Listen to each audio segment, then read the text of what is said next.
आप किसे मित्र मानते हैं? उसे जो आपसे मीठा बोले।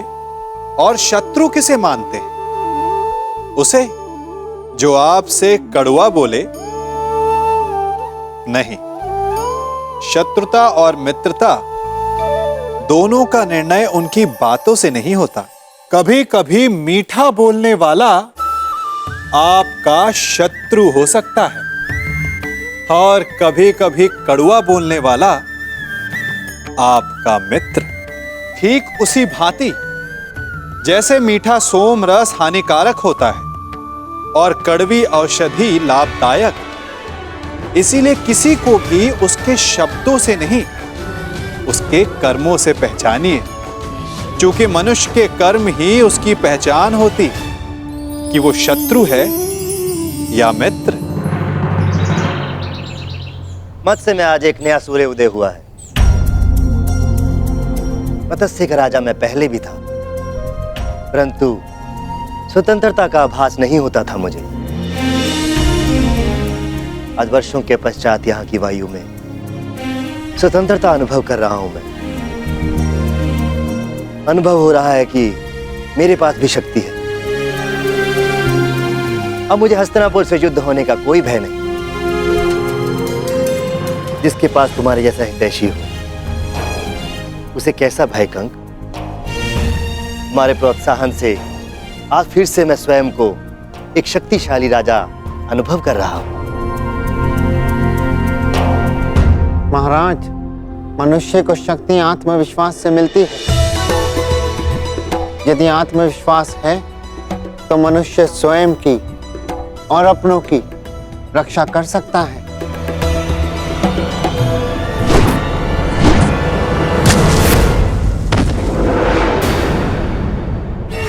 सावधान, आक्रमण हुआ है।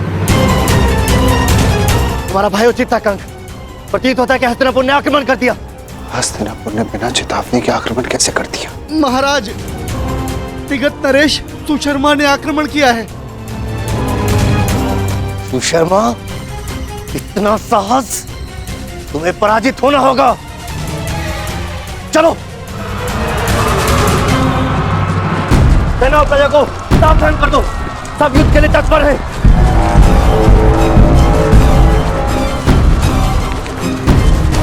ये जानते हुए भी कि मत्स्य दुर्योधन का मित्र राज्य है, सुशर्मा ने आक्रमण का साहस किया। ये तब तक संभव नहीं जब तक उसे किसी बड़ी शक्ति का समर्थन प्राप्त न हो। इसका अर्थ ये सब दुर्योधन ने करवाया।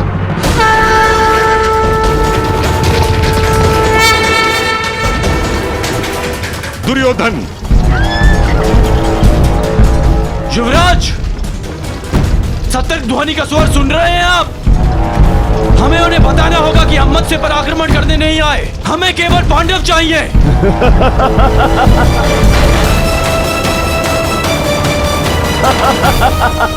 मित्र, उनका सतर्क होना स्वाभाविक है, क्योंकि विराट पर आक्रमण हो चुका है।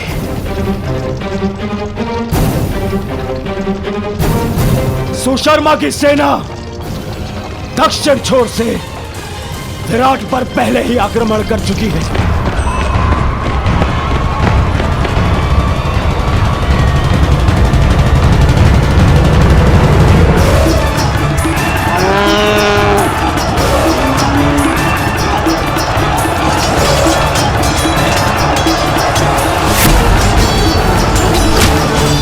इस योजना के विषय में हमें बताना तुमने उचित नहीं समझा दुर्योधन।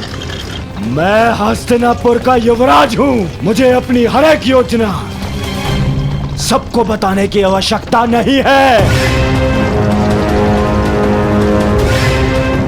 आज पांडवों के अज्ञातवास का अंतिम दिवस है। विराट नगर के दक्षिण द्वार पर सुशर्मा ने आक्रमण किया है।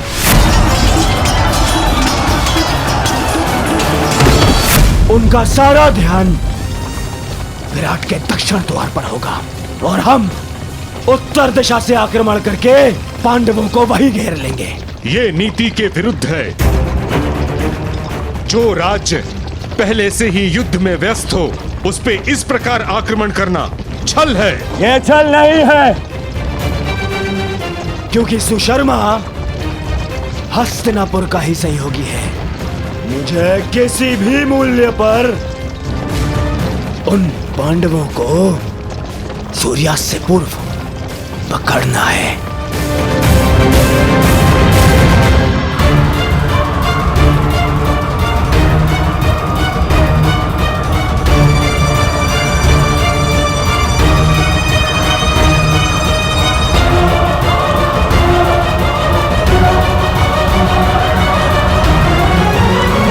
दक्षिण द्वार पर आक्रमण की सूचना सुनते ही वो पांडव उत्तर दिशा से निकलने का प्रयास करेंगे।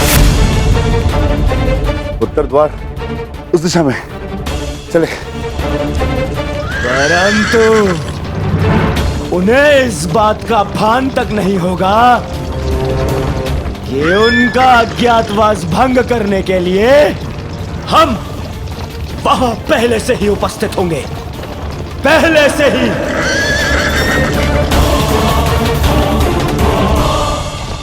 दुर्योधन अपने साथी, महारथी और सेनापति को इस प्रकार योजना से अवगत न रखना असम्मान माना जाता है और इस प्रकार से छल करके आक्रमण करना अधर्म। मैं आपको साथ केवल इसलिए लाया हूं पितामह, ताकि आप सब इस बात के साक्षी हो सके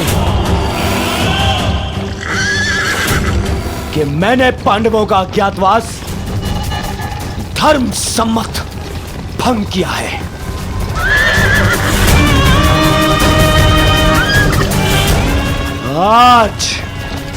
आज वो पांडव यहां से यहीं से वन में जाएंगे अगले 12 वर्ष के वनवास के लिए। चलो सारथी, गति बढ़ाओ, आगे बढ़ो। मामाश्री, आपको अपनी योजना पर विश्वास है ना? मुझे पूर्ण विश्वास है दुर्योधन। पांडव विराट नगर से बाहर निकलने के लिए उत्तरी द्वार का ही प्रयोग करेंगे। देख लेना तुम।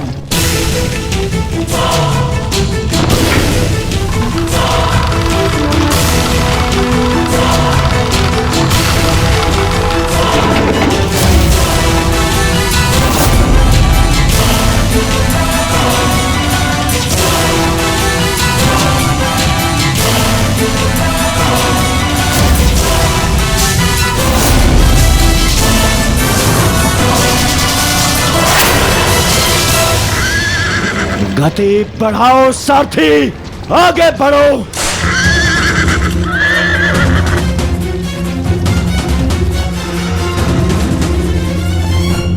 बस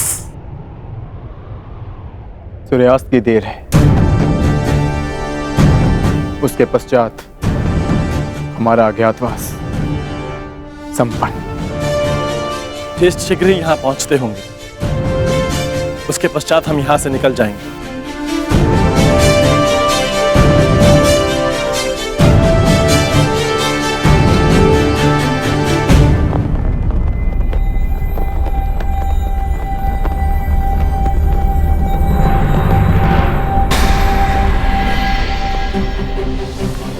मत्स्य ध्वज को हटाया जा रहा है। हमें शीघ्र ही यहाँ से प्रस्थान करना होगा। नहीं,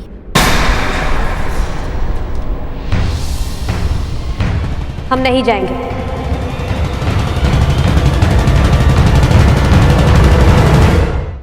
परंतु क्यों? क्योंकि जब हमें 1 वर्ष का अज्ञातवास बिताने के लिए स्थान की आवश्यकता थी, हमने यहाँ पर शरण ली, यहाँ का अन्न खाया है हमने। और आज जब विराट नगर को हमारी सहायता की आवश्यकता है, तो क्या यहाँ से जाना उचित होगा? ये क्या कह रही हो पांचाली? वही जो सत्य है और वही जो मैं तुम सबसे कहना चाहता हूं। यदि विराट नगर में हमें छिपने का स्थान नहीं मिलता, तो अब तक हम सब पकड़े जाते और फिर से वनवास काट रहे होते। ये समय विराट राज का ऋण चुकाने का। परंतु ज्येष्ठ, उन्होंने हमें पहचान कर सहायता नहीं की थी, उन्होंने हमें काम पर रखा। तो इस नाते वो हमारे स्वामी हुए और बिना उन्हें सूचित किए हमारा यहां से जाना भी अधर्म है। धर्म? इसी धर्म के कारण हमें द्यूत में हार मिली, इसी धर्म के कारण आपने फिर से द्यूत खेला। परंतु अब नहीं ज्येष्ठ, केवल एक बार हमारी बात मान लीजिए। पांचाली के खुले काले केशों को देखिए, उस प्रतिज्ञा का स्मरण कीजिए जो हम सबने मिलकर ली थी। अज्ञातवास पूर्ण होने के पश्चात हम विराट नगर को फिर से मुक्त करा लेंगे ज्येष्ठ। परंतु उस कलंक से स्वयं को कैसे मुक्त करेंगे आर्य, कि अपने सहायक को संकट की घड़ी में अकेला छोड़ाए हम? यदि जाना है तो जाकर एक बार विराट राज से कह देते। उनको बताना पड़ेगा कि हम पांडव, वीर पांडुपुत्र कायरों की भांति जा रहे हैं।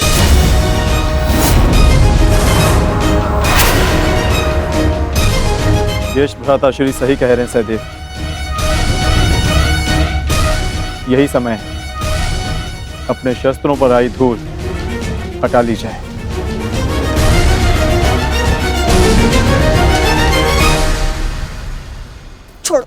छोड़ो मुझे, छोड़ो मुझे। मैं यहाँ से नहीं जाऊंगी। अपने पिता, अपने नगर को छोड़ के मैं नहीं जाऊंगी। परंतु महाराज को बंधक बना लिया गया है और मेरा कर्तव्य है आपको सुरक्षित स्थान पर पहुंचाना राजकुमारी जी। और मेरा कर्तव्य अपनी जन्मभूमि, अपने नगर की रक्षा करना है।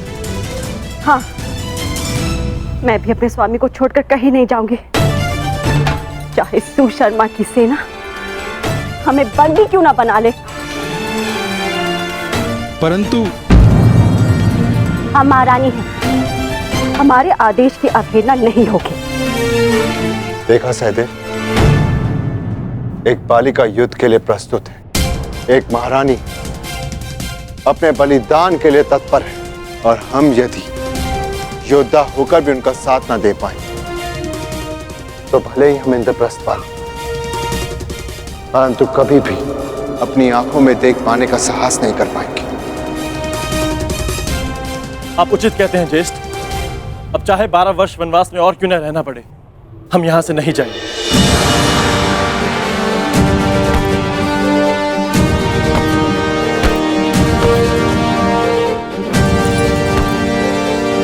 भयभीत होने की कोई आवश्यकता नहीं है माताश्री, मैं आपकी रक्षा करूंगा।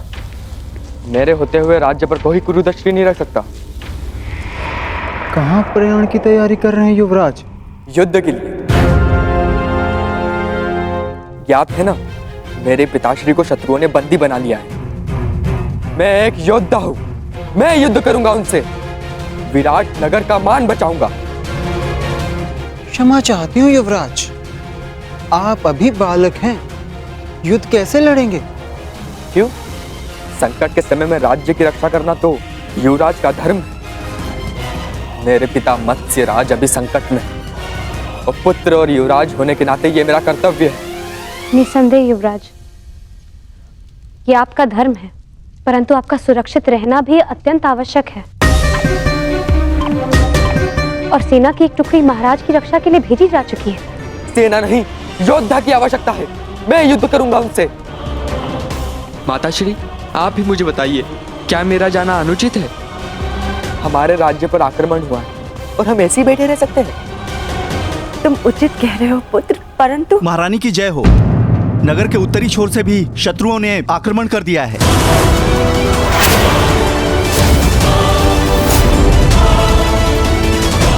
सुशर्मा ने तो दक्षिण दिशा से आक्रमण किया था,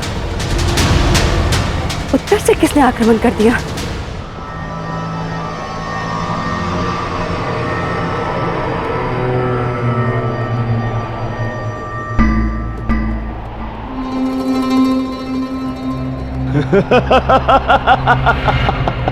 अब कहां छुपेंगे पांडव पुत्र? आज होगा पांडवों का अज्ञातवास भंग।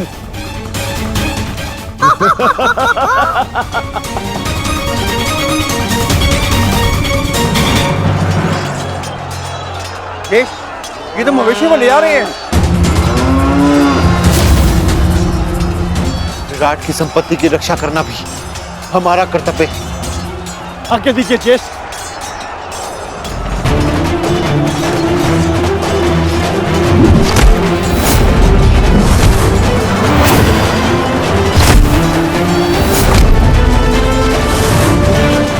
मुझे विश्वास है नकुल और सहदेव इस ओर संभाल लेंगे।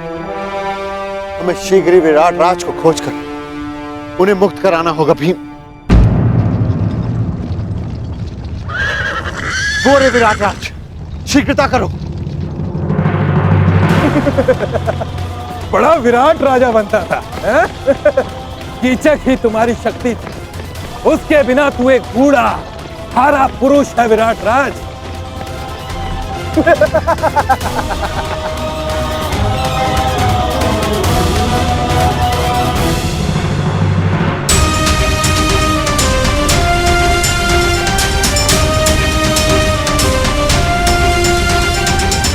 उत्तर ने अपने पिता को इस अवस्था में नहीं देखा। यह श्रेयस्कर हुआ। परंतु सुशर्मा के पुत्र उसे जिस अवस्था में देखेंगे भूल नहीं पाएंगे, क्योंकि मैं सुशर्मा के प्राण ले लूंगा। सावधान भीम, संभल कर प्रहार करना। तुम्हारी शक्ति से तुम्हारी पहचान हो सकती है। संभल कर।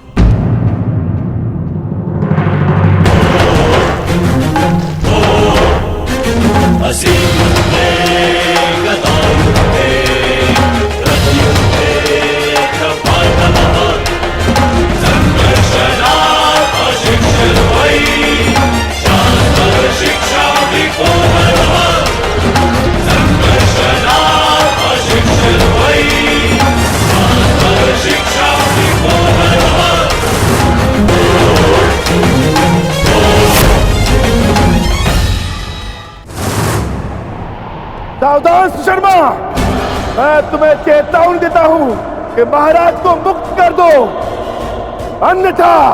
कौन हो तुम? वल्लभ, महाराज का प्रमुख रसोइया।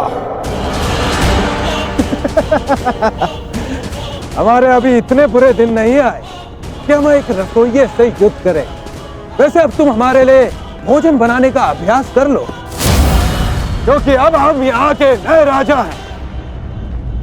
सैनिकों, बंदी बना लो इसे।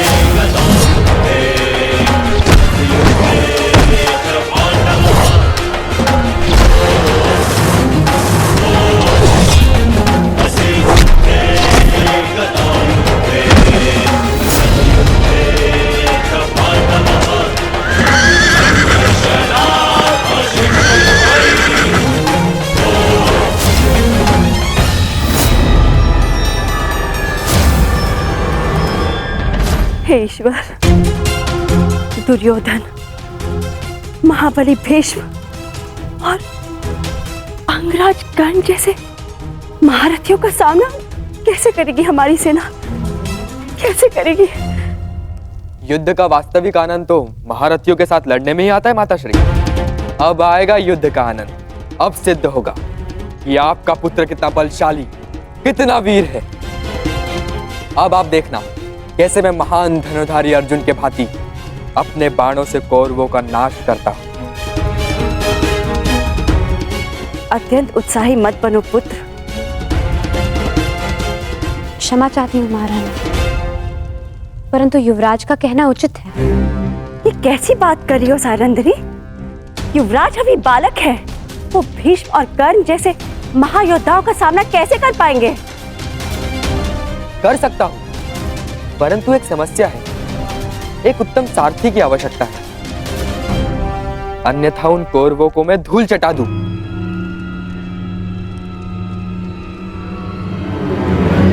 प्रतीक्षा किस बात की युवराज? आगे बढ़िए। क्या? मैं बताती हूँ महारानी। बृहनला कुमार की सारथी बनकर जाएगी। क्या? बृहनला एक किन्नर मेरी सारथी बनेगी? अरे ये नृत्यशाला नहीं, युद्ध भूमि है, युद्ध भूमि। वीणा की तार और अश्वों की रास में बहुत अंतर होता है। वहां मृत्यु तांडव करती है। सैरंद्री, तुम इतना मूर्खतापूर्ण सुझाव कैसे दे सकती हो? कुमार, आपने महान धनुर्धार अर्जुन का नाम लिया। इसी कारणवश मैंने बृहनला को आपकी सारथी बनाने का सुझाव दिया, क्योंकि एक समय पर बृहनला अर्जुन की सारथी रह चुकी है। क्या? ये अर्जुन के सारथी? विश्वास नहीं होता।